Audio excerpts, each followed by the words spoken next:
Assalamualaikum, magandang gabi. Ito ang Pasada Alas 7, maghahatid sa inyo ng balita at impormasyon sa Bangsamoro Region.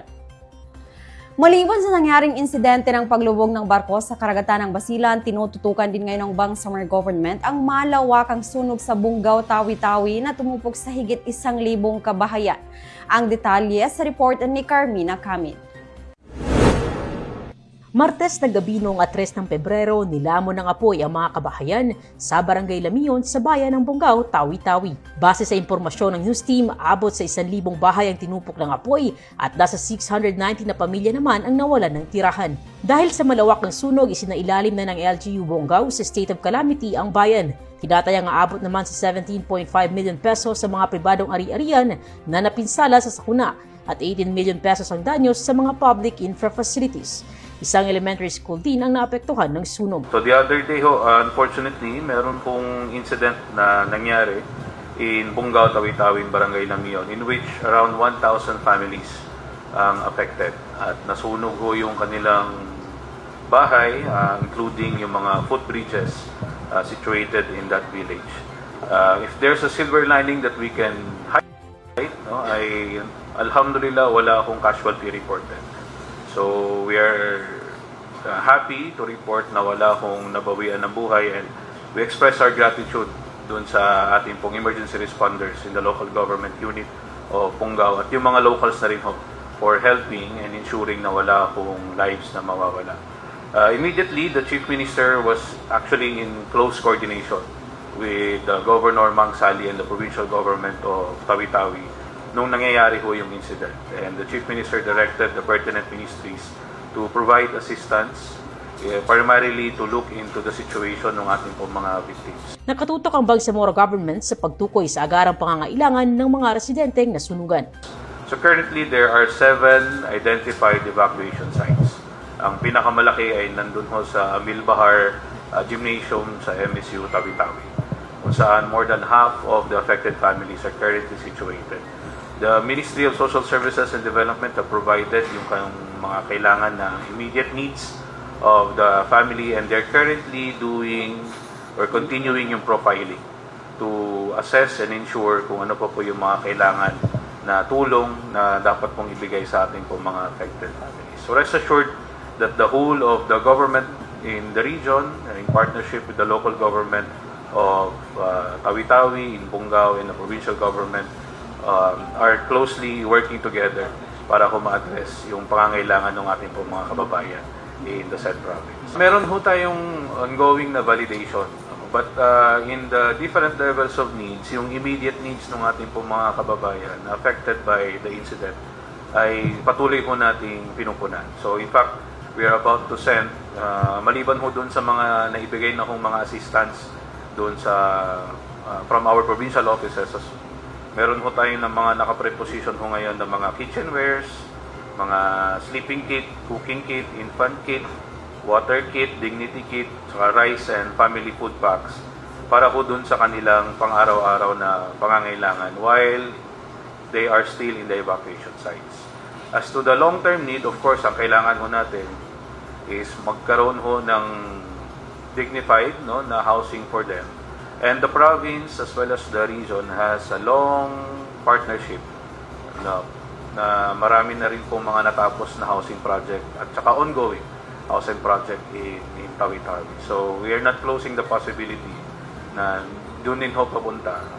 But again, we're just waiting for the completion of the validation na ginagawa ho ng Ministry of Social Services and Development to ensure kung ilan ho ba at saan ho possible yung kanilang relocation. At ang directive naman ho ng Chief Minister is to have this done as soon as possible. Carmina Camid, BIO News. Nagbigay ng agarang tulong ang Ministry of Social Services and Development sa mga pamilyang naapektuhan ng sunog sa Barangay Lamion, bayan ng Bungaw sa Tawi-Tawi. Nitong Huwebes ng umaga, Pebrero 5, naghanda ang MSSD ng almusal para sa mga pamilyang kasalukuyang nanunuluyan sa mga evacuation sites bilang bahagi ng patuloy na suporta upang matugunan ang kanilang agarang pangangailangan sa pagkain. Kagabi naman ay naghanda ang MSSD ng karagdagang evacuation site sa Barangay Tubig Bo at nagsagawa ng setup ng mga modular tent upang ma-accommodate ang iba pang evacuees, inaasahang ngayong araw ang paglilipat ng ilan pang evacuees sa bagong inihandang evacuation site. Ayon sa Philippine Coast Guard, umabot sa humigit kumulang 1,000 kabahayan ay ang tuluyang nasira sa sunog na tumama sa Barangay Lamion noong Martes ng gabi. Agad na rumisponde ang mga tauhan ng Coast Guard Station Central Tawi-Tawi at tinulungan ang mga residente hanggang sa makontrol at tuluyang maapula ang sunog makalipas ang 1 oras. Nag-deploy din ang Coast Guard ng mga tauhan at kagamitan mula sa iba't ibang unit upang suportahan ang coordinated land at water operation, kabilang ang ligtas na paglikas ng mga residente, pagpapanatili ng maritime safety at pagtulong sa iba pang tumutugong ahensya. Katuwang sa response ang mga law enforcement agencies, municipal at provincial disaster risk reduction and management offices at ang pamahalaang panlalawigan ng Tawi-Tawi. Patuloy ang koordinasyon ng Bangsamoro Government at mga lokal na otoridad upang matiyak ang tuloy-tuloy na tulong at suporta sa mga pamilyang naapektuhan ng insidente. Samantala, sa iba pang mga balita, alinsunod sa direktiba ni Chief Minister Abdulrauf Mangkakua, agad na rumisponde ang Project Tabang upang maghatid ng tulong sa mga pamilyang apektado ng malawakang sunog na naganap sa Barangay Lamion, Bungaw, Tawi-Tawi. Kasalukuyang inihahanda ng Project Tabang ang mga relief goods at gamot para sa mahigit 1,000 pamilyang naapektuhan ng sunog. Layunin nitong matiyak ang direktang suporta sa mga pamilyang pansamantalang nanunuluyan sa mga evacuation centers sa Bungaw. Inatasan din ni Chief Minister Mangkakua ang mga kaugnay na MOAs, lalo na ang BARM Ready at Project Tabang, na panatilihin ang koordinasyon sa Provincial Local Government Unit ng Tawi-Tawi at saka local government unit ng Bungaw. Inaasahang darating sa lalawigan ang agarang tulong mula sa Bangsamoro Government sa pamamagitan ng Office of the Chief Minister, katuwang ang Project Tabang at BARM Ready. Opisyal nang itinurn over ng BARM Marawi Rehabilitation Program sa pakikipagtulungan ng Ministry of Human Settlements and Development ang mga bagong infrastructure projects na nakalaan para sa mga internally displaced persons sa Marawi. Pinangunahan ng MHSD ang paglipat ng mga proyekto na kinabibilangan ng solar-powered multipurpose halls sa Hijra Village, Barangay Sultan Corobong at Barangay Malimuno, habang isang level 2 water system naman sa Barangay Hijra. Layunin ng mga pasilidad na ito na magbigay ng sustainable energy at maaasahang water supply, mga serbisyong napakahalaga sa pang-araw-araw na buhay ng mga pamilyang nasa komunidad. Ayon sa pamunuan ng programa, titiyakin ang maayos na pamamahala at responsableng paggamit ng mga pasilidad upang patuloy na makapaglingkod sa mga IDP at sa mas malawak na komunidad. Binigyang diin din na ang mga proyektong ito ay bunga ng isinagawang consultation sa mga IDP at lokal na pamahalaan upang masiguro at matiyak na ang mga inisyatiba ay tumutugon sa tunay na pangangailangan ng komunidad at nakakatulong sa pangmatagalang rehabilitasyon. Isinusulong naman ngayon ng Bangsamoro Government sa pangunguna ng Ministry of Social Services and Development ang malakihang regularisasyon ng mga kawani ng Pantawid Pamilyang Pilipino Program of Our Peace bilang hakbang para masiguro ang job security ng mga manggagawa at mapabuti ang serbisyong ibinibigay sa mga mahihirap na pamilya sa rehiyon. Ang detalye sa report na ito. Sa isang eksklusibong panayam kay Ministry of Social Services and Development, Bangsamoro Director General Attorney Muhammad Muqtadir Estrella, masaya nitong ibinalita na target ng Bangsamoro Government na ma-regularize ang mga 4-piece personnel na matagal nang naka-contract of service o COS status. Anya, mahalaga ang hakbang na ito hindi lamang para sa kapakanan ng mga empleyado, kundi pati na rin sa mas maayos at tuloy-tuloy na paghahatid ng serbisyo sa mga benepisyaryo. The journey about contractualization, or what we can also refer to as regularization of our 4-piece workers in the Bangsamoro Autonomous Region in Muslim Mindanao. In the initial implementation of 4-piece, the workers were all under contract of service positions. And we know too well, especially for those of us in the government, we know too well that when workers are still under contract of service, there is no security of tenure, and more importantly, there is no employer-employee relationship with the government, which means that they are deprived of certain employee benefits that are enjoyed by those who occupy permanent positions. Ayon kay Estrella, dahil sa kawalan ng job security sa nakaraang setup, marami sa mga 4-piece workers ang umaalis sa serbisyo upang humanap ng mas matatag na trabaho na nagreresulta sa mataas na turnover rate at pagkaputol ng serbisyo sa mga pamilya. Ipinaliwanag din ito na ang kawalan ng stable na employment status ay nakakaapekto sa monitoring ng mga benepisyaryo, pagtitipon ng datos at pagpapatupad ng mga interbensyon sa mga mahihirap na komunidad. Binigyang diin din niya ang prinsipyo ng equal pay for equal work, na isang fundamental na prinsipyo ng serbisyong publiko at karapatang pantao. Aniya, sa kasalukuyan ay kapareho ng trabaho ng mga 4-piece workers sa iba pang rehiyon ang mga kawani sa Bangsamoro. Ngunit hindi sila tumatanggap ng 13th at 14th month pay na itinuturong niyang paglabag sa prinsipyo ng pantay na pasahod. There are two important reasons, even from the management perspective of the MSSD. Number one is for our beneficiaries in the, or what we call our partners' households in the Bangsamoro region. Why? With no security of tenure, during the contract of service arrangement with our workers, we had the experience of workers resigning because they are given employment opportunities elsewhere. So despite, for example, the trainings that we have provided, no, and we cannot fault them because they also have to think about themselves, their career growth, their career development, so on and so forth. So we've seen higher turnover rates in the Bangsamoro region, and really it also affects the service delivery. Because sometimes when a worker, for example, vacates a position, another worker would have to fill in, to fill in the gap, to fill in the shoes, etc. So sometimes a worker is overloaded. Therefore, the situation is that a household may not receive the best service delivery, the services under the programs as designed. So first, we look at the 4-piece implementation of 4Ps. And second, equally important as well, is we look at the morale of our workers. Sa ilalim ng planong ito, aabot sa 1,363 na plantilla position ang naaprobahan ng Bangsamoro government at inaasahang mapupunan ang mga ito ngayong Marso ng kasalukuyang taon. Ang mga appointment ay dadaan sa mahigpit na proseso ng screening at qualification standards ayon sa 2025 Omnibus Rules on Appointments and Other Human Resource Actions bilang pagtalima sa prinsipyo ng moral governance at merit-based hiring.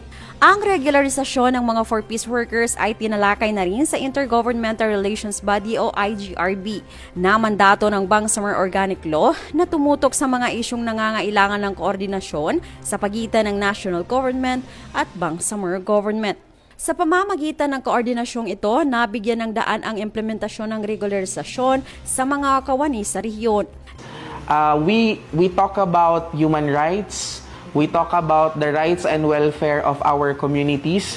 It's also equally important that we talk about the rights and welfare of our own workers. Like, they are taking good care of our clients. They are taking good care of our households. It's also very important that the leadership takes good care of its people.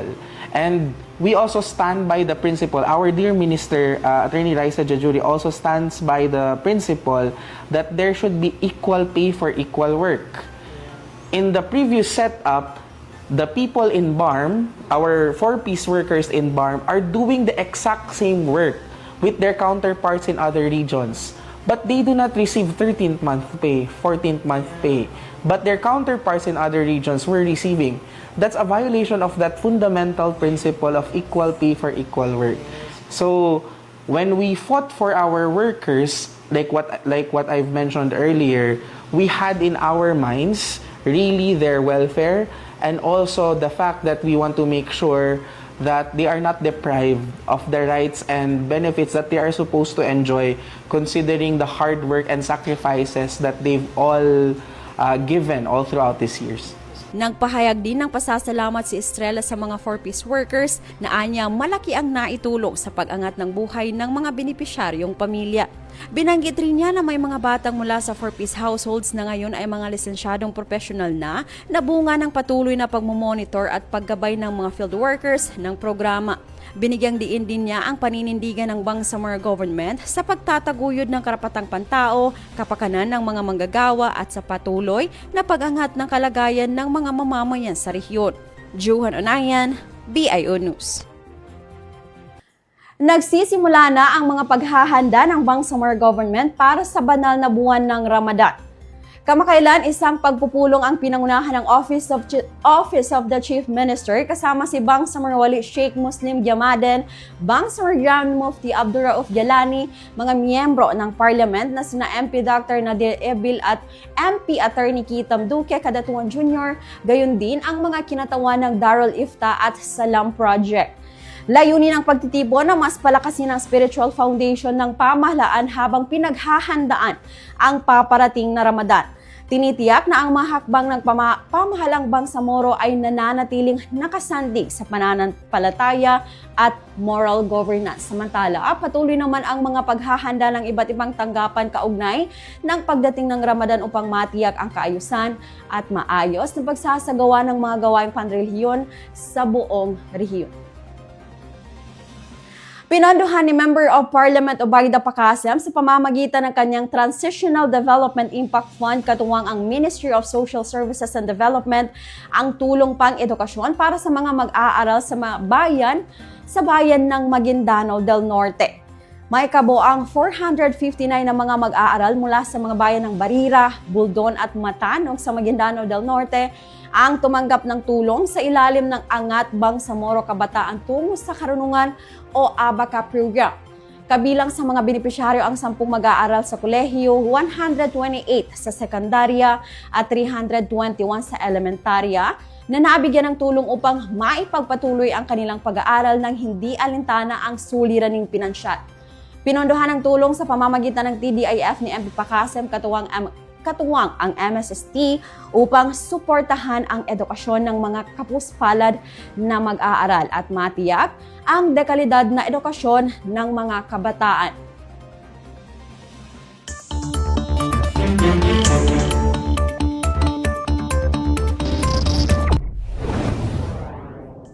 Sa ating panahon ngayon, patuloy na minomonitor ng Pag-asa ang pagkilos ni Tropical Storm Basyang. Sa pagtaya ng Pag-asa, papalapit sa Visayas at Mindanao area si Basyang na namataan 295 km east ng Hinatuan Surigao del Sur. Taglay nito ang lakas ng hangin na 65 km per hour malapit sa gitna at bugso na 80 km per hour.